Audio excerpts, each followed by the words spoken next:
నమస్తే, welcome to our channel. Chandrababu గారు ఎప్పుడు ఒక విజన్ తో ముందుకెళ్తారు అన్న విషయం మనందరికీ తెలిసిందే. అందులో భాగంగానే ఈసారి విజన్ 2047 అంటున్నారు. ఇక దానిలో పేదలను ధనికులను చేసే విధంగా P4 విధానాన్ని ఆయన అమల్లోకి తీసుకొచ్చారు. అయితే ఈ P4 విధానం అంటే ఏంటి, అసలు P4 విధానం ఉగాది నుంచి అమలు కాబోతుందని కూడా ఈ అసెంబ్లీలో ప్రకటించడం అయితే జరిగింది. ఇక ముఖ్యంగా 2004లో అలాగే 2019లో ఓడిపోవడం కూడా స్వయాన నా తప్పే అని చెప్పి కూడా చంద్రబాబు గారు చెప్పడం అయితే జరిగింది. సమన్వయం లేకపోవడం, పార్టీలో అభివృద్ధిపై దృష్టి పెట్టి ముందుకెళ్లిన నేపథ్యంలో పార్టీని విస్మరించారు అని కూడా ఆయన చెప్పారు. ఈ నేపథ్యంలో అసలు మరి ఉగాది నుంచి ప్రారంభం కాబోతున్న ఈ P4 విధానం ఏ విధంగా ఉండబోతుంది, దీనివల్ల మరి నిరుపేదలకు ఎలాంటి ఉపయోగం జరిగే అవకాశం ఉంది, ఇలాంటి విషయాలన్నీ తెలుసుకుందాం. మనతో పాటు ఉన్నారు senior political analyst Madhusudan Reddy గారు. నమస్కారం సార్. నమస్తే అమ్మా. సార్, ఈ P4 విధానాన్ని చాలా ప్రతిష్టాత్మకంగా చంద్రబాబు గారు ఈసారి చేపట్టడం అయితే జరిగింది. ముఖ్యంగా ఈ P4 విధానంలో మేమే సాయం చేస్తాం, అలాగే సంపద సృష్టి నేర్పిస్తామని కూడా బాబు గారు చెప్తున్నారు.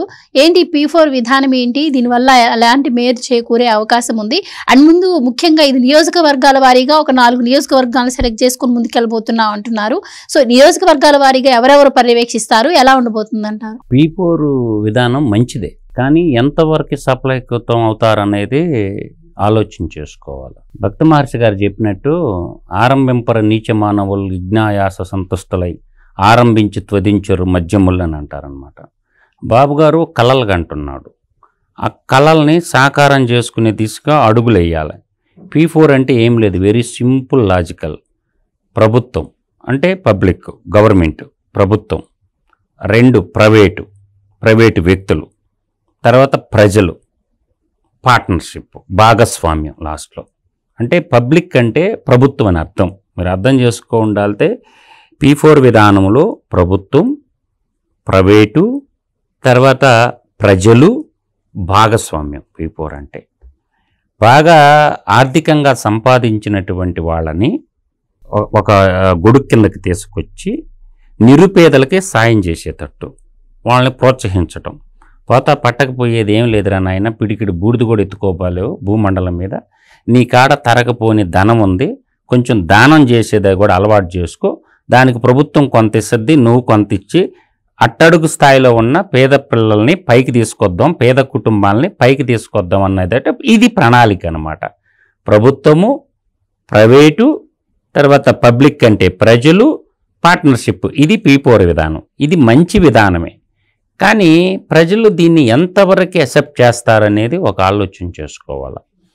నాకు తెలిసినంతవరకు ఇది మెల్లమెల్లగా సేవా దృక్పథంతో, అంటే ఈనాటిది కాదు, ఈ దానం చేసే గుణం పురాతన కాలం నుంచి కూడా ఉంది. మనం సంపాదించిన దాంట్లో కొంత దానం చేయాలా అన్నటువంటి విధానం ఇవాళ కొత్తగా పుట్టిందేం కాదు. ఇది మనకు కొత్త పదాలుగా అనిపిస్తున్నవి, కానీ గుప్తధనాన్ని దానం చేయమని ఏనాడో మన ఋషులు మునులు రాజరిక కాలం నుంచే ఉందన్నమాట. లక్షాధికారి అయిన లవణమన్నమే బింగు మెరుగు బంగారంబు మింగమోడని ఏనాడో నరసింహ శతకంలో మనకు తగలద్దనమాట. నేను అనేది ఏంటంటే, రోజు సంపాదించి దాచి ప్రభుత్వానికి ఇస్తారు, అంటే దొంగల పాలవద్దో ప్రభుత్వానికి ఇస్తారని పద్యాల్లో కూడా చదువుకుంటాం మనం. అందువల్ల ఏంటంటే ఈ P4 విధానంలో ప్రభుత్వము, ప్రైవేటు వ్యక్తులు, తర్వాత ప్రజలు భాగస్వామ్యంగా బాగు చేయాలి. ఎలా బాగు చేయాలంటే ముందు ఒక 4 నియోజకవర్గాలు తీసుకున్నారు. ఆ 4 నియోజకవర్గాల్లో ఉప ముఖ్యమంత్రి పవన్ కళ్యాణ్ నియోజకవర్గం ఒకటి, తర్వాత విద్యాశాఖ మంత్రులైనటువంటి లోకేష్ గారి నియోజకవర్గం మంగళగిరి ఒకటి, తర్వాత ఆర్థిక శాఖ మంత్రివర్యులైనటువంటి గౌరవనీయులైన ఉరవకొండ ఎమ్మెల్యే పయ్యావులు కేశవ్ గారిది ఒకటి, రాష్ట్ర ముఖ్యమంత్రి అయినటువంటి శ్రీ గౌరవనీయులైన నారా చంద్రబాబు నాయుడు గారి నియోజకవర్గం అంటే. ఈ 4 నియోజకవర్గాల్లో ఫస్ట్ ఏంటంటే ఈ P4 విధానాన్ని అవలంబించాలని స్టార్ట్ చేశారు. అంటే అక్కడ P4 విధానంలో ఏంటంటే అసలు ఏమి సమస్యలు ఉండకూడదు. సమస్యలు అంటే ఏంటంటే ప్రాథమిక అవసరాలు, రోడ్డు సమస్య, విద్యుత్ దీపాల సమస్య, డ్రైనేజ్ సమస్య, విద్యా సమస్య, తాగునీరు సమస్య, తాగునీరు తర్వాత సాగునీరు సమస్య.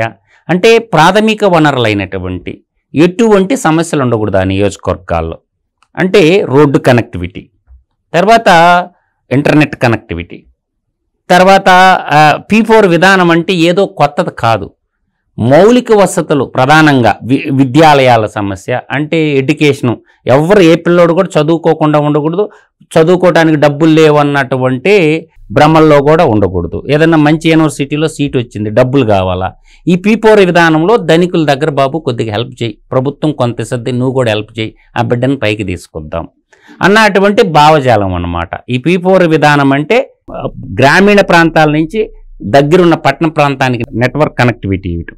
అదేవిధంగా హాస్పిటల్లో కూడా 24 గంటలు 24/7 డాక్టర్ అందుబాటులో ఉండటం.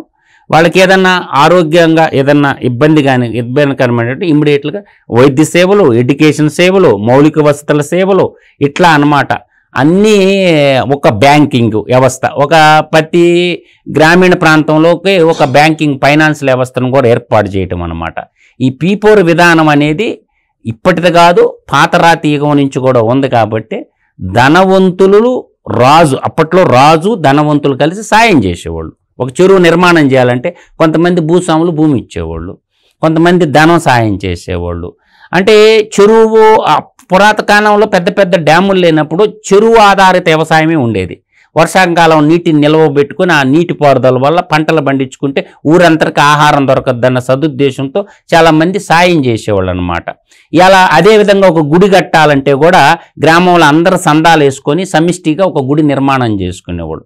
అదే ఒక బడి కట్టాలనుకుంటున్నప్పుడు గుడి కట్టడానికి అందరూ సందాలు ఇస్తారు, కానీ బడి కట్టాలంటే ప్రభుత్వమే కట్టాలంటారు. అది కరెక్ట్ కాదు. ప్రభుత్వం కొంత ఇస్తుంది, ప్రజలు కూడా కొంత పెట్టుబడి పెడితే ఆ బడి అనేది కంప్లీట్ అయిపోద్ది. తద్వారా ఆ పిల్లల అక్కడ చదువు కూడా చేయటానికి ఉంటుంది అనమాట. ఇట్లా అదేవిధంగా ఏంటంటే తలసరి ఆదాయం అని అంటే ఇలా ఇచ్చు తగ్గులు ఉన్నాయి. తలసరి ఆదాయంకి వచ్చేసరికి గ్రామీణ ప్రాంతాల్లో ఒక రకమైన తలసరి ఆదాయము, పట్టణ ప్రాంతాల్లో ఒక రకమైన తలసరి ఆదాయము. బాగా సంపాదించే వాళ్ళు ఎక్కువ సంపాదిస్తారు, ఇంకొక వైపు ఏంటంటే ఉపాధి లేక సంపదన అట్టడిగిపోతుంది. ఆదాయాన్ని కూడా ఎలా పెంచాలా అన్న యొక్క ప్రణాళికలు రెడీ చేసుకున్నారు. వీటన్నిటినీ క్రోడీకరించుకొని ఈ P4 విధానం ట్రయల్ రన్ వేస్తున్నారు 4 నియోజకవర్గాల్లో. ఈ 4 నియోజకవర్గాల్లో ఇది సక్సెస్ అయితే రాష్ట్ర వ్యాప్తంగా విస్తరించాలన్నటువంటి భావనలో ముందే ఎమ్మెల్యేలకి చెప్పారు, నియోజకవర్గ ప్రణాళికలు చేసుకోండి. ఇప్పటి వరకు రాష్ట్ర ప్రణాళికలు తయారు చేశాము. ఇప్పుడు ఏమంటున్నారంటే బాబు గారు P4లో భాగంగా నియోజకవర్గ ప్రణాళికలు తయారు చేసుకోండి అంటే ఆ ప్రణాళికానికి చైర్మన్ ఎవరుంటారు? నియోజకవర్గ ఎమ్మెల్యే చైర్మన్గా ఉంటాడు, జిల్లా స్థాయి అధికారి ఇంకొక ఆయన మెంబర్గా ఉంటారు. వాళ్ళల్లో ఒక కమిటీ సభ్యులు అన్నమాట. ఇది గ్రామ వార్డు సచివాలయాల నుంచి ఆ కమిటీలో సభ్యుల్ని ఎలక్టెడ్ చేసుకుంటారు. ఒక ప్యానల్ ఏర్పాటు అవుద్ది. ఆ నియోజకవర్గం మొత్తం మీద ఏమేమి సమస్యలు ఉన్నాయి, విద్యలో ఏం సమస్యలు ఉన్నాయి, వాటర్లో ఏం సమస్యలు ఉన్నాయి, రోడ్లు ఏం సమస్యలు ఉన్నాయి, అట్లా ఈ సమస్యలన్నిటినీ క్రోడీకరించి ఒక ప్రణాళిక నియోజకవర్గ అభివృద్ధి కమిటీ అంటారు. గ్రామాభివృద్ధి కమిటీ లాగా నియోజకవర్గ అభివృద్ధికి ఒక ప్రణాళిక, ఈ సంవత్సరం ఏం చేయగలం, ఎన్ని నిధులు అవసరం అవుతాయి, నిధులు ఏ గ్రాంట్ రూపంలో ఎంత వస్తాయి, అట్లా అన్ని రంగాల్లో కూడా ఇది తయారు చేయాలనేది ప్రణాళిక, బాబు గారి యొక్క ప్రణాళిక. మంచి ఆలోచనే. ఈ మంచి ఆలోచన స్వీకరించేది ఎంతమంది, ఆచరించే వాళ్ళు ఎంతమంది, ఇది క్వశ్చన్ మార్క్. స్వీకరించేవాళ్ళు ఎంతమంది, ఆచరించేవాళ్ళు ఎంతమంది. ఇప్పుడు బాబు గారు 2047కి ప్రణాళికలు వేశాడు. ఎప్పటికే 2047కి వేసాడు ప్రణాళికలు. ప్రజలు మనకిచ్చింది ప్రభుత్వం ఎన్నేళ్లకి, 5 సంవత్సరాలకి. అందుకే పెద్ద ఆయన వెంకయ్యనాయుడు మన సభలో ఒకడు అన్నాడు, బాబు గారు ఆలోచనలు బాగా దూరంగా ఉంటాయి, సమయం మాత్రం తక్కువగా ఉంటుంది, మనకి ఇచ్చిన టైంలో మనం ఏం చేయగలం అంతవరకే పరిమితం అయ్యమంటే చిన్న చురకంట ఇచ్చినట్టు రెంట్ ఇచ్చాడు. అది వెంకయ్యనాయుడు గారు మన సభలో. బాబు గారు నవ్వుతా ఉన్నారు, నేను కూడా విన్నా. ఆయన ఏంటంటే బాబు గారు ఏమో ఆలోచనలు దూరంగా ఉంటాయి, అప్పుడేమో ఐటీ అన్నాడు, ఇప్పుడు ఏఐ అంటున్నాడు, కానీ ప్రజలు ఆ విధంగా లేరు బాబు గారు, కొంచెం భద్రంగా ఉండండి అని ఒక హితోపదేశం చేశాడు. మనకున్న కాల వ్యవధిలో 5 ఏళ్ళు, 5 ఏళ్ల తర్వాత మళ్ళీ ఇంకో ప్రణాళిక పెట్టుకున్నాం, ఈ 5 ఏళ్లలో ఏం చేయగలం అవి చెయ్యండి, మీరేమో అప్పుడు ఐటీ అన్నారు, ఇప్పుడు ఏఐ అంటున్నారు, కొంచెం జాగ్రత్త వెనక తిరిగి చూసుకోమని చొరకంటిచ్చాడు. కానీ పెద్ద ఆయన చెప్పింది మంచి మాటే. కానీ బాబు గారు ఏంటంటే సమాజ శ్రేయస్సు దృష్ట్యా సమాజాభివృద్ధి పట్ల ముందు జాగ్రత్తగా మనం ముందుండాలా అన్న ఉద్దేశంతో కొన్ని నెత్తి మీదకి తెచ్చుకుంటాడు. ఇప్పుడు మీరు చెప్తున్నట్టు ఈ P4 విధానంలో ముఖ్యంగా పారిశ్రామికవేత్తలే కీలక పాత్రలా కనిపిస్తోంది. అసలు ఈ పారిశ్రామికవేత్తల నుంచి సపోర్టు ఏ విధంగా ఉండొచ్చు అంటారు? అసలు ఏంటి ఈ విధానంలో పాల్గొనడం వల్ల వాళ్ళకు జరిగే ప్లస్సెస్ ఏంటి?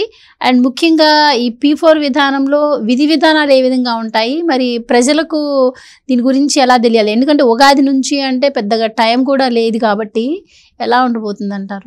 నేననే టైం కాదు, నేను ఇందాక స్టార్టింగ్లో చెప్పాను నీకు. ఇప్పుడు తలసరి ఆదాయం రాష్ట్రానికి ఎట్ ప్రజెంట్ 23-24 తలసరి ఆదాయము 2,66,995 రూపాయలు అంటున్నారు. ఈ తలసరి ఆదాయాన్ని 28-29 అంటే ఎలక్షన్ ఇయర్కి 5,24,995కి తీసుకుపోవాలనేది పెద్ద ఆయన యొక్క సంకల్పం. 5,42,985 రూపాయలు అంటే ఆల్మోస్ట్ ఇక్కడ నీకేమనిపిస్తుంది? డబల్ డిజిట్ ఫిగర్కి వెళ్ళిపోవాలా? ఇది సాధ్యపడి పనేనా? సాధ్యపడి పనే అంటే తర్వాత 2033-34కి వచ్చేసరికి 10,55,356 రూపాయలు అని చెప్తున్నాడు. 2047-48కి వచ్చేసరికి 54,60,748. ఏడే వెంకయ్యనాయుడు అంటుండేది, ఇక్కడే చురకలు అంటిస్తుండేది వెంకయ్యనాయుడు. ఇప్పుడు మనకిచ్చిన కాల వ్యవధిలో ఇప్పుడు అనుకున్న తలసరి ఆదాయాన్ని 28-29 నాటికి 5,42,985 రూపాయలు చేయగలమా? ఏ రంగాల్లో చేయాలనుకుంటే వ్యవసాయ రంగాన్ని డబుల్ చేయాలా? ఇది సాధ్యపడే పని? నా యొక్క ఎక్స్పీరియన్స్ ప్రకారం అయితే సాధ్యపడదని చెప్పగలను. ఎందుకంటే ఒక రైతు బిడ్డగా ఆశ ఉండొచ్చు, కానీ సాధ్యపడదు, జరగని పని. అదేముందంటే 4,48,382 రూపాయలు ఇది వ్యవసాయానికి సంబంధించిన టర్న్ ఓవర్ చూపిస్తుంది. దాన్ని ఏంటంటే 8,91,331 కోట్లకు తీసుకుపోవాలని చూస్తున్నాడు. వ్యవసాయ రంగ ఉత్పత్తుల వాల్యుయేషన్ అంటారు దాన్ని. ఇది ఒక పెద్ద సబ్జెక్ట్ అనమాట. తర్వాత పరిశ్రమలు ఏంటంటే ఇది రీచ్ అవుతారు. ఎందుకంటే 3,19,869 కోట్ల రూపాయల టర్న్ ఓవర్ ఏదైతే ఉందో దాన్ని 6,32,700 ఇది ప్రపంచమంతా పోయేది కాబట్టి ఇది సక్సెస్ అవుతారన్నమాట. దీంట్లో నో డౌట్ అనుకున్న గమ్యం కంటే ఎక్కువే వస్తుంది. తర్వాత సేవారంగం.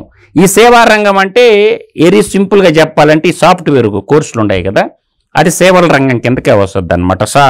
ఇది కూడా ఆల్మోస్ట్ డబల్ చేయాలా, ఎలక్షన్ ఇయర్ నాటికి డబల్ చేయాలంటే ఎంప్లాయ్మెంట్ క్రియేట్ అయిపోద్ది.